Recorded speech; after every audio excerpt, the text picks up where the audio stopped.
जिल्हा परिषदेची निवडणुकीची आपले तालुक्याचे आमदार कार्यसम्राट बोरनाळे सर यांच्या मागे पूर्ण रोटे गाव आहे. आमचे जिल्हा परिषदचे जे मेंबर आहे दीपक भाऊ राजपूत यांचंच रोटे गावामध्ये सगळ्या सेनेचंच काम होणार. आणि त्यांचे कामं जर सांगायचं ठरलं तर आपण आता एकूण आले रस्त्याला हा डांबरी रस्ता बी त्यानं केलेला आहे. त्याच्यानंतर इथं जलजीवनची पाईपलाईन बी झालेली आहे. रोटेगावला स्मशानभूमीचं बी काम झालेलं आहे.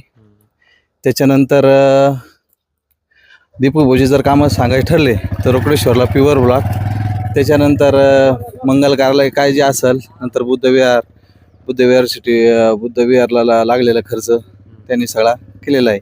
मूर्तीसाठी बी त्यांनी पैसे दिलेले आहे. त्यांच्या समोर उमेदवार कोण उभे माहिती तुम्हाला? आता त्यांच्या समोरचे उमेदवार माहिती आहे ना आम्हाला.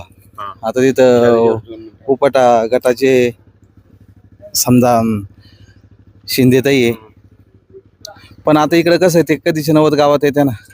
आता इथं यांचा रोजचा संपर्क आहे आमचा आणि त्यांचा. आम्ही एक बी काम सांगितलं, आम्ही स्वतः बी नाही गेलो, कोणा बी फोन केला तरी ते तिथं जनतेसाठी उपलब्ध राहते.